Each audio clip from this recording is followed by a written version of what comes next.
Hello, everyone, and welcome to another Sign Builder Illustrated webinar. I'm Alex from Sign Builder Illustrated, and today our special guest is the Rock US Solutions partner, Rob Welch. Rob, thank you so much for being here today. So today Thank you so much for having me. Of course, sorry to cut you off already like that, but so we're going to be discussing how to take your printwear offerings to the next level, or if you're not offering that at the moment, how to even get started and really introduce another stream of business to your sign shop. And this is all sponsored by Mamaki. Thanks again for them sponsoring another webinar. We really enjoy hosting these. Okay, so Rob, do you mind giving the viewers and some listeners an idea of your backstory, where you come from? You've been in the screen printing apparel realm for quite some time, and you've worn a lot of hats. So if you could just help some of our viewers understand where you're coming from. Absolutely. Thank you so much again for having me. So before the garment decoration industry, I was in the nonprofit sector for about a decade. Was really attracted to the kind of garment decoration space. Started with a company called Ryonettes back in 2005, 2004. And they predominantly were supplying manual screen printing equipment and supplies, and also were the sole distributor for Rock in North America. Quickly, about 6 months in or so, went onto the Rock side of Ryonettes, and like you said, wore many hats, was in service and support, purchasing, moved into project management, did that for a few years. Before Rock US was founded in 2020, and that's when they brought me over to the sales, now deemed the solutions team. And so I've been doing that since 2020 and thoroughly love it. All right, perfect. So Rock US has really started its current momentum and path back in 2020. Prior, was the company based in Portugal? Is that correct? Yeah, so the main company, Rock International, that's the kind of the head of the tree, started in Portugal in 1984. Okay. And it wasn't until 2010 that they brought equipment into North America. And so Ryonet kind of was the spearhead for that as a sole distributor. And then Rock US was founded underneath Portugal, along with Rock Brazil and Rock Australia. And so the momentum was building up to that point. And I think once it got to where people were no longer dealing with a distributor, they were dealing directly with the OEM. That's when the place in the market really solidified. So the last 3+ years is where we've seen a gigantic shift in the perception and the want and desire for Rock equipment. All right, sounds good. I think a lot of sign shop owners would understand that, because it's been really in these last couple of years that you guys have really been prominent in the space. So we appreciate you being on the webinar once again. So what we're going to start with is talking about pathways to apparel printing. This is just kind of Rob and I's idea of how to get involved in this space without necessarily investing too much time or money right off the bat. So if you do consistent work for restaurants, office buildings, hospitals, schools, really sort of any brick and mortar location that has a community behind it, you have a chance there to start making their apparel, their hats, their whatever it is, between coffee mugs to, you can basically print on anything these days. This can come extra income to your shop with a smart investment. If done right, you can easily justify your investment pretty quickly. Is that fair to say, Rob? Absolutely. When you have a company and you're offering signage, whether that's on the outside window of a business or the large sign on top of the business, you're already connected to that company, and that company is going to need uniforms, or that school is going to need uniforms, or whatever it is. And so there's always an opportunity to become a kind of a turnkey solution for a business, being able to offer them all the decorative needs that they need from outside to inside. Yeah, exactly. And so in terms of, we'll get into this in the next slide, but I think the worry that a lot of sign shop owners have is, they're already busy. It's not like they're struggling for work. So they're kind of intimidated into, basically introducing another form of, business chaos into the mix. Can you talk about, what's really intimidating about it, what isn't so scary, and give kind of people the idea of how you would initially get involved? Yeah, it's interesting when people think about expanding their companies and offering other offerings to their clients. You could look at it in different scales. So let's say you're only doing yard signage, but printing on plasterboard signs, and those are going, and that's all you offer.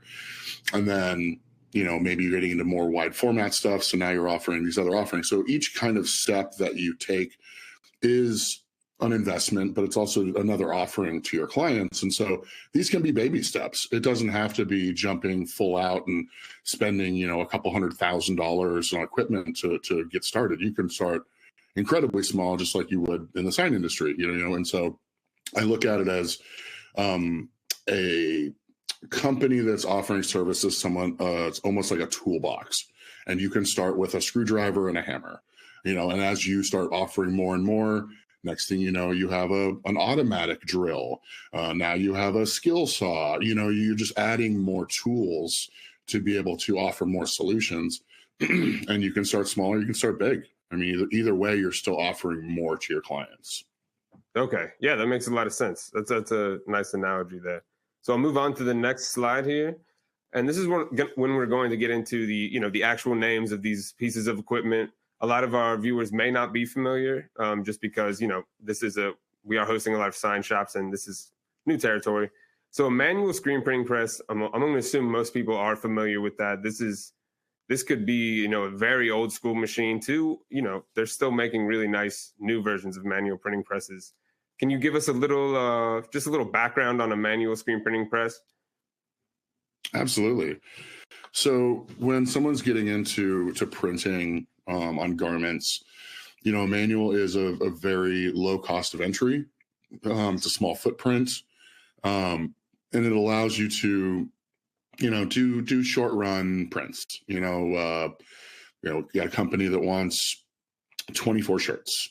A manual press is ideal for that because of the amount of time that's needed to create the screens and make them and print them.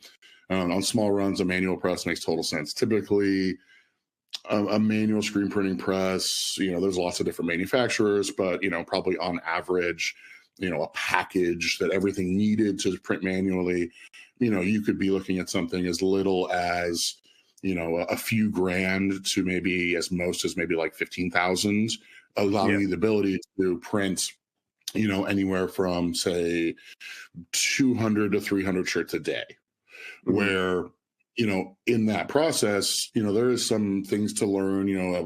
Screen printing is an art, just like creating signs is an art, just like graphic design is an art.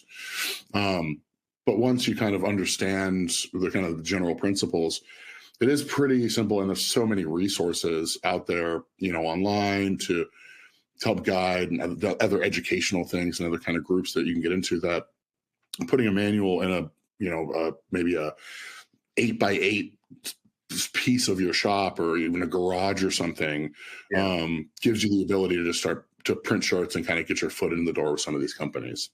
Yeah, exactly. And, if you want to get involved, of course, buying directly from a distributor will give you that technical analysis that you could lean on if you did want to have some advice in person. But also you can check Facebook Marketplace for things like this as well if you're really starting to just get off the ground. I have these in different orders here, but we'll talk about the heat press next, because that's also a pretty basic way to make t-shirts, right? Yeah. So heat pressing essentially is you have a pre-created piece of artwork, whether that's something called a plastisol transfer, which is essentially like a sheet where the artwork's already been printed on it. And then there's other applications that you'd be using heat presses for as well. But essentially, the art's pre-made. And so you're just using heat and pressure to apply it directly onto whatever the substrate is, hoodie, t-shirt, you really name it.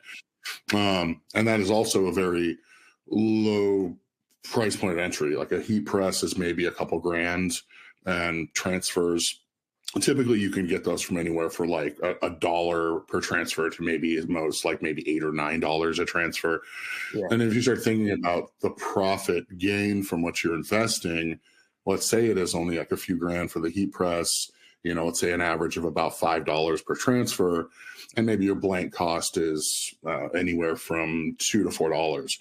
You can turn around and sell that shirt for, say, $11, $12, $15. I mean, you really can set your price point based on your costs. And so you can start seeing, general speaking, you're usually seeing about a 50% margin on what you're producing. And with transfers, that would be even greater because your investment was much lower in the cost of equipment and also space requirements. A heat press takes up about the same amount of size as like a microwave. So it's like you put this on a tabletop and it's like not really a big deal. And so that is a really easy way to get into garment decoration, I'd say. Yeah. And if you're not picturing this in your mind right now, you've seen a t-shirt with an image kind of ironed onto it. And sometimes they don't have the best body feel, to be honest, if you're going to sweat in that shirt or something like that. Or if you've been on the boardwalk anywhere on the East Coast, you've seen the stores on the boardwalk that can make a shirt for you with a heat press. So the next thing would be DTF printer, which has kind of been catching fire lately. Arguably a heat press is also a direct-to-fabric printer, of course, but it just comes down to the different types of equipment. This is something that Rock US and all your competitors are pretty zeroed in on right now, it seems. And is that fair to say? Absolutely. So, for all you out there that are, wondering, what process would be best to get into and to start, screen printing traditionally, back in the day, that was kind of like the only way. Then DTG, or direct to garment printing, digital printing, kind of stepped in as that kind of an option where you go to a store on a board, like a boardwalk, like Alex said, or in the mall or something, and you can just be like, yeah, I want that design on this size of a shirt, this color of a shirt, and they just create the shirt for you, and you give them $20 and you walk away with the shirt. Yeah. So DTG was kind of what was the mainstay in that, single prints, high color counts. Then DTF kind of stepped in, and DTF has become more and more so each year more of a viable answer for people due to a couple different things. The difference between DTG and DTF, as I'm sure Alex knows, but just for everyone else that's listening, the hand feel, there is a difference between the two. There is more processes involved with DTG as opposed to DTF, so direct to garment, direct to film. And so DTF kind of eliminated some of those extra steps, where in DTG printing, there's a process of pre-treating the shirt to prepare it for the print to go on. There's also an additional layer after the print is actually completed, typically running it through some kind of a conveyor dryer to make that adhere, where DTF printing, you're able to have either you're printing the image yourself on like an in-house printer, or having them outsourced to a myriad of companies that produce these, DTF transfers. And then same as with the heat press concept, it's the same process of applying the image. So you're taking that, cut whatever it is, let's call it an 8x8 sized image or whatever it is, and then you're just heat and pressure applying it, and then you're peeling off kind of what was holding the artwork to it. And you're eliminating that extra step of running it through a dryer, another piece of equipment. And the hand feel of DTF has dramatically increased over the last few years. And the quality of the images has increased as well. So, there are lots of options in the DTF market. That's why we personally developed and have released it's called the Rock Impress, which is specifically designed for DTF and transfers, allowing you to do kind of high volume in the transfer space. And then there's other solutions as well. But I think DTF has kind of stepped over DTG as an option where people are able to decorate garments without needing to invest in multiple pieces of equipment or multiple learning curves, where it's simply just, here's my artwork, it's printed on this sheet, I'm pressing it on a shirt, I'm mailing that to a client. Perfect. I appreciate that. That's a great explanation.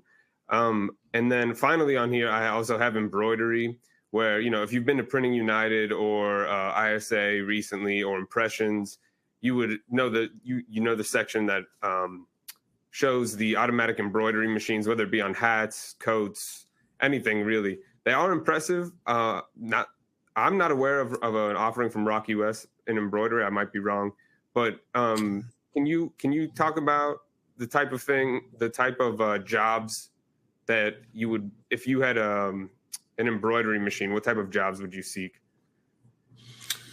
Yeah, so in the spaces for companies, a lot of times uniforms is kind of a big space. Things that aren't flats, so like Alex mentioned, hats. Embroidery is a really good option. Also, with embroidery, it is not something that will fade over time. You could have a company or a restaurant or some place that has uniforms and their logos on it.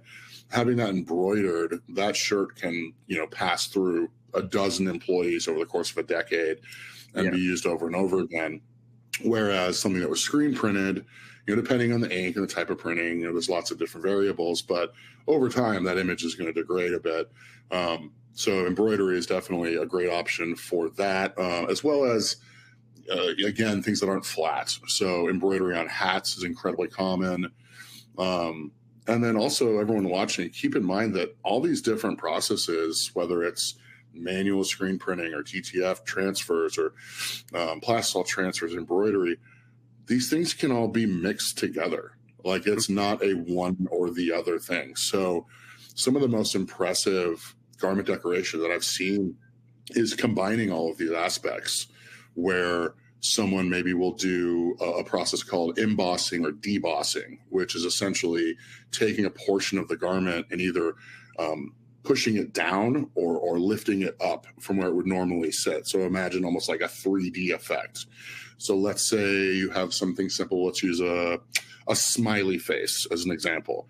So if you deboss the smiley face and you have this kind of 3D appearance to the shape of the smiley face, then maybe you embroider the outside edges of it, and then maybe you screen print on top of that. And so by combining all these things, you're just creating an incredibly unique print, a unique design that really embodies all of these different methods, that makes it to where maybe you started this for one of your existing clients just for their uniforms or whatever it is, to now you're offering services that all of a sudden a hoodie is worth $500 to a streetwear brand because you've kind of put all these different methods in play. So it's really limitless to the amount of creativity that can be done in this space. Mm-hmm. And I think that the people that dig in, learn about all these processes, the more you know, the better, right? So it's like, there is no ceiling to the offerings that you can provide, as long as you just keep, studying and learning the new processes as they come through, and then just kind of educating yourself. Yeah. And honestly, and for those listening, if we mention a blank, that would either mean a blank t-shirt, a blank hat, just something you can print on. But, it could even be as simple as finding like an amazing deal on like a ton of blanks and letting that dictate where you want to get started. Or, if you're going to offer embroidery, a great way to go is like corporate polos and hats and things like that. People really prefer that embroidery over a pressed image for a polo or things like that. And back to your point about the heat pressed kind of the feel, or DTF feel, this is for anyone out there that's not familiar with kind of what in the industry we call the hand feel.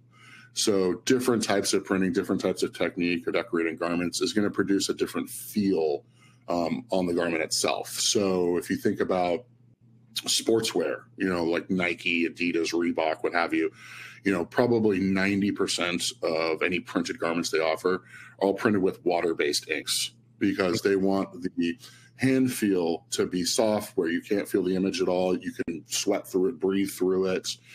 Whereas anytime you felt a print where when you run your hand across it, you can feel from soft, cotton to the print to the cotton again. That would be a plastisol print where the ink's kind of sitting on top of the fibers, which they both have good use cases for.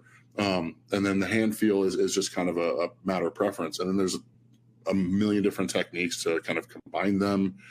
But there is definitely a difference between the two. That's where also embroidery comes into place, where, like Alex was saying, a corporate polo, a corporation, they're not going to want a plastisol print on a polo shirt. They're going to want embroidery. They're going to want, a water-based print or something if it's for some kind of an event. So there's lots of different ways to do it. But then hand feel is definitely important for different people and has different uses and benefits and minuses depending on who's your client and what they're going for. Yeah, great. Thanks for that. So, and then we'll move on to the next slide here soon. But as Rob mentioned earlier, you can, if you download TikTok, Instagram, YouTube, whichever platform you want, there's so much content now, especially after the pandemic, with a lot of people getting into DIY clothing creation. You could really basically get a free education on any of these machines. And we'll move on to the next slide here. So the latest tech, this is where Rob's expertise is going to come in, because just amongst these options I have listed, there's a ton of different pathways you can go down. So automated presses, if you've been to ISA or Printing United, you've seen them. They're really impressive. Sometimes they can be massive. Other times it can just be 4 presses. But could you just walk us through kind of these advancements you've seen, say, in the last 5 years when it comes to automated presses? Absolutely. Before I do that, I do want to do a quick shout out from the last slide, just something that I just recently found out about that I find incredibly fascinating. A lot of people are probably familiar with ChatGPT. Well, there is now screen printing GPT, and it's a free site. Our company, as well as multiple other companies in the decorative space, help sponsor to create the site. So it's a free platform, but it's literally just like ChatGPT for garment decoration. So you can literally go in there and say, how do I print on this type of shirt with this type of ink? Or how do I get this kind of thing? And it'll break it down for you. So along with TikTok, YouTube, I mean, there's tons of different resources that are free. This is another one that's just kind of that next level of depth to really get more involved. So I just wanted to throw that out before we jump to the automation part, because I think it's really beneficial for people. Oh, that is cool. So what was the name of it again? Just screen printing? It's screen printing GPT. Okay. Yeah, that is super interesting. Okay. Yeah. And then, so in terms of these, I mean, I may be wrong, but from my view, it seems like automated presses have really taken like a massive leap forward here in the last half decade or so. Can you kind of talk about that and what you've been seeing? Absolutely. So with automated presses, the whole idea is to be able to produce kind of whatever volume you want consistently. And when you automate anything, you're taking away human error. So if we think back to the manual screen printing option, when you're pushing or pulling a squeegee to push that ink through the screen to go onto the garment to create your image, whoever's doing that, they need to be consistent with the amount of pressure that they're putting in, the angle that they're putting it into. And there can be inconsistencies just based on human error. Yeah. Where when you automate that process, if you're making a lot of them, you might just get tired and it's just not going to be the same amount of pressure you're applying. Exactly. And, wear and tear on the body, of course, as well. I hear a lot of people say they're manual printing for years, like, chiropractor, I'm going twice a week, my shoulders are getting there. So, when you automate these things, you're just taking away not only the human error, but you're just keeping it the precision and the same quality for every shirt that goes on there, because the machine is doing it all for you. So literally all you're doing is loading the shirt and unloading it. If you put it on straight, every print is going to look identical to each other. And the kind of advancements that we've seen in the space over the last 2 decades is going from an automatic press having, push buttons and switches to kind of adjust things to, touch displays, which, of course, before the iPhone, touch displays were like few and far between. You know, maybe someone had a Palm Trio and it was like, I have a little pen and I can touch my screen. How cool is that? You know, but then, you know, touch displays became common. So the same thing happened in the screen printing industry where, you know, everything's on a touch display now. There's programs, there's, you know, ways of setting up all your settings and saving those settings. So a lot of benefits in that realm. And then also just the speed. I mean, we're talking about machines, whether they're made by my company or other companies, you know, that are able to produce, you know, anywhere from low, I'll do really low, I'll say 200 an hour, which is dramatically low, to, you know, upwards to 800 or 900 pieces an hour, which obviously not everyone is going to immediately have, you know, clients that require thousands of shirts. But if we break that down from the macro to the micro, and you start talking about, okay, I have a handful of clients that need 50 shirts. Then it's like being able to set up a, you know, 1, 2, 3, 4 color job in a matter of, you know, 5-10 minutes and knocking out those 50 shirts in, you know, 15 minutes, as opposed to maybe an hour and a half on a manual. Then you can really see the increase in profitability, time savings, labor savings. And so there are lots of options out there. I happen to, you know, people ask to work with one of the top manufacturers. So it's kind of beneficial for me. I'm happy to be in that space. But automatic presses are definitely beneficial, not only for consistency, not only time, labor savings, but also it's a kind of like a chicken or the egg before the egg type analogy, where maybe, let's say even a sign shop does offer printing services already. Maybe they have a small manual press and they do some manual print jobs every so often, or maybe outsource that to some people and kind of keep that book of business, but they're having someone else do the work for them. Well, a lot of times what we find is when people bring the printing internally, or even with an automatic, that the business tends to find them. Whereas, you know, psychologically, someone might be turning away or kind of suggesting against offering those services because they know they don't have the ability to do it, or that, you know, they don't want to have to tell someone no, or that they need to talk to somebody else. And so once they have the ability, and maybe their book of business for that portion of it is smaller, but typically word of mouth then comes around and it's, oh, ABC Sign Shop, they did my shirts. I placed the order on Monday and I got to pick it up on Tuesday. It was pretty great. And so then they tell their friends and they tell their friends. And so the next thing it grows and grows. And a lot of times I've seen a sign shop or even a small manual shop turn into a shop that has 10 automatics and is doing $15 million a year in printing. And it's like, they would have never thought that would have been the case when they started doing it. But, you know, if you offer good customer service and you offer a quality product, the business typically finds you.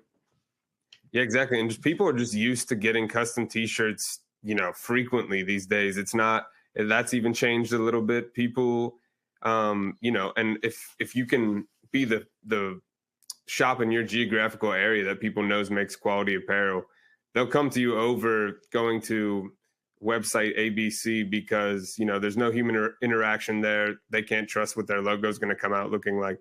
So you could really gain some brownie points there in the community. But like you're saying, you just need to rely on your clients to do some word of mouth marketing, and you can always, you know, scratch their back too or have some sort of deal in place.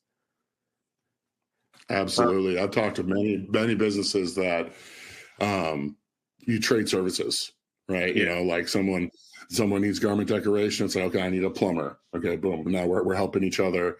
And then again, like you're talking about, you know, being in that geographical region, you know, if you were to drop a pinpoint in any major city of the U.S., you're going to find a couple hundred screen print shops. But they all offer different things. They work with different clientele. So we're talking about, you know, for those of you that aren't, you know, fully versed in kind of screen printing or garment decoration, you know, there's everything from local businesses, bands, schools, churches, corporations, and everything in between. And there's so much. I mean, if you walk through the streets, you walk through a mall and you start looking what people are wearing.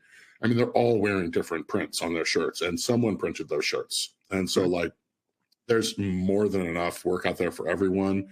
And especially in the sign industry, you already have the clients. So it's just literally just saying, I can offer this extra service to you. Exactly. And we'll get into that in the next slide. But I mean, in terms of, you would have to have a pretty big operation going, or I could be wrong. Maybe you could get involved in a mid-size type of situation, but you could really have a press that not only prints, but folds and packages your t-shirts for you. Is that correct?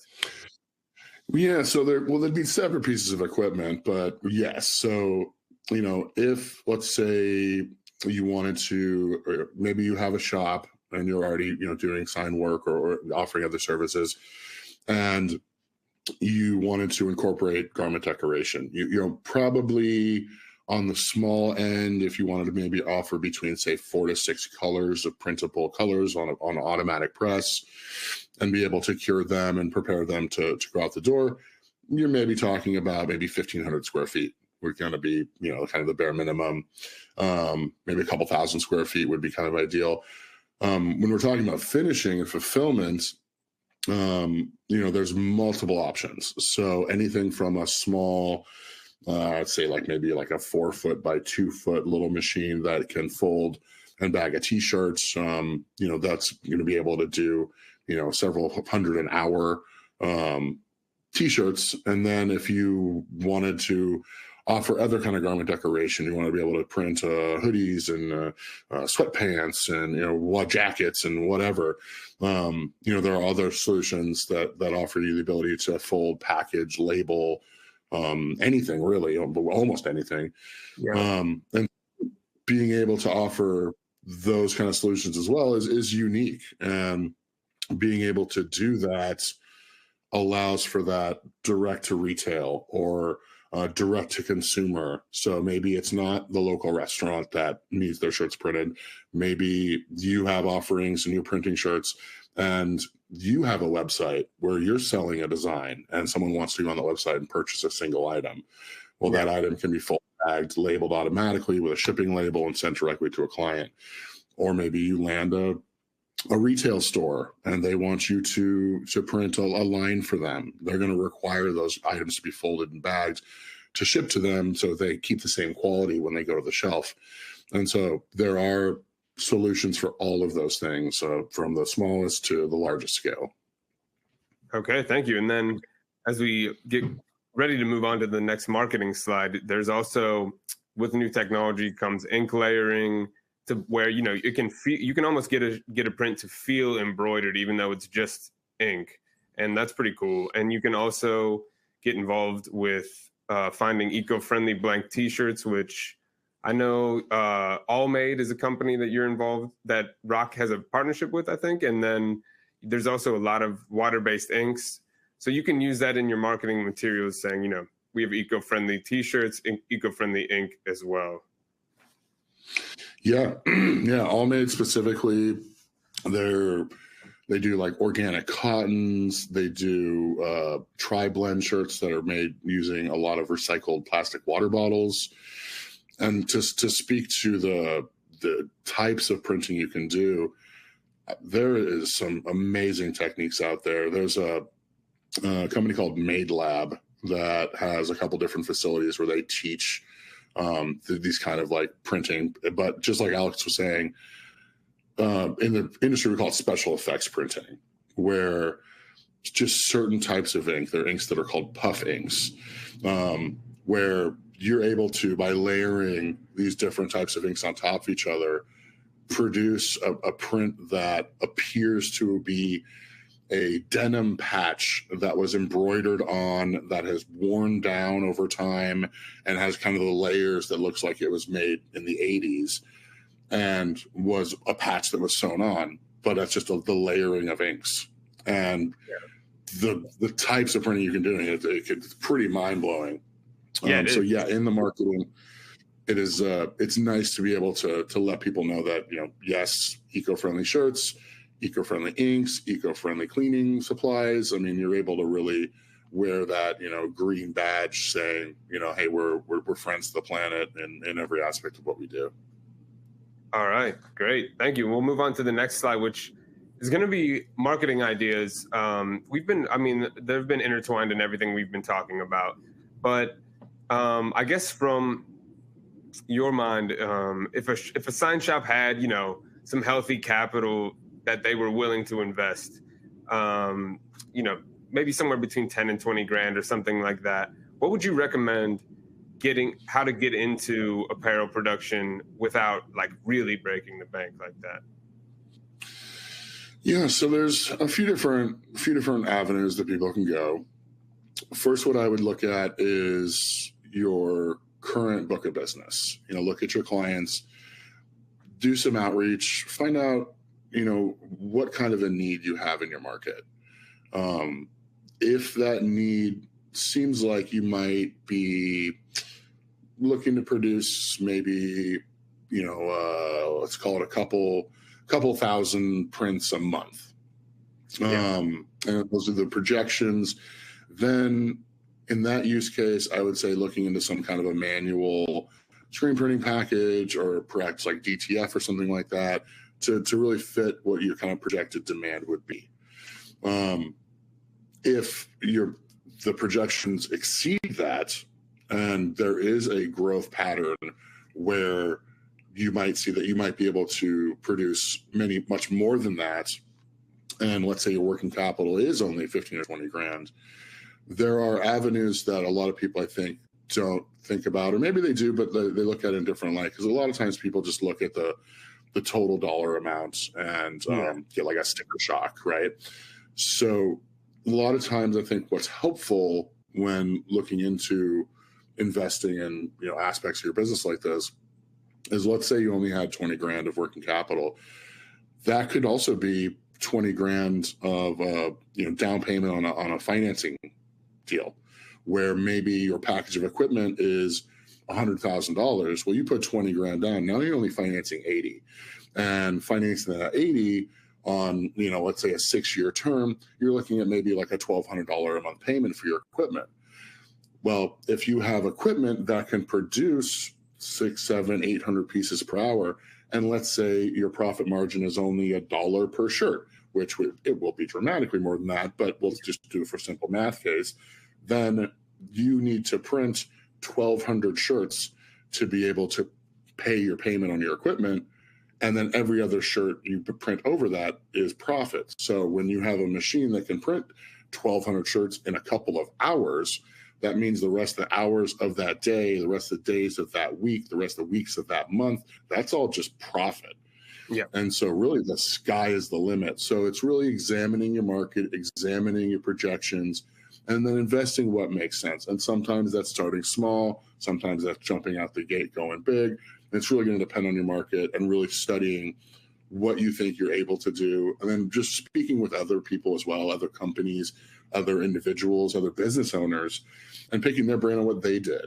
And a lot of times gathering all that together will help you to make the right decision for your business. Okay.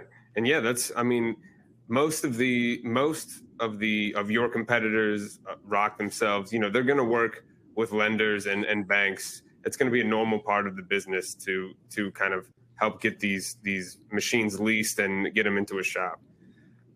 So I know you have a lot of them. You've been in the business for a while, but could you walk us maybe around, depending on how long the stories take, 1, 2, 3 stories that you've seen where someone kind of dips their toe in, realizes what they can do, and really gets after it when it comes to screen printing? Yeah, I do have quite a few. So let's pick a couple of the top ones. I'm gonna have to start with my boy Peter Calcaterra from Detroit Printing Company, based in Detroit, Michigan. He started in his mom's garage when he was 19 years old with a manual press. Okay. And just printing. I think it was a 1-color manual. And just printing for a couple of his buddies who had like one of them, I think, was in a band. The other one was like in a car club, and just kind of printing here and there out of the garage for, a year or two. And then all this word of mouth started to get out. He started to kind of make a name for himself and be able to print quality. So then he purchased a small warehouse and bought a used automatic. It was from a different manufacturer other than Rock. Ran that used automatic for like 6 or 7 months, and then built up enough reputation and enough kind of business to where he purchased his first rock press. Well, that press helped him to produce even more, and then he ended up getting a larger facility, adding another automatic. And so basically, over the course of 5 years, he went from making $50,000 in garment decoration to $5 million. Wow. He turns 24 this year. So that's a pretty cool example. I like him a lot. He's a really close friend. Another one would be Stoked On Printing, and so they're right outside of Las Vegas. Yeah, I know that. So Stoked. Yep. So they started in their garage with a manual press, and now fast forward, I think it's been 6 years. They have a massive facility, 4 autos, a whole fleet of DTG. I can't even begin to believe what their yearly is, but it's probably got to be close to 10 mil.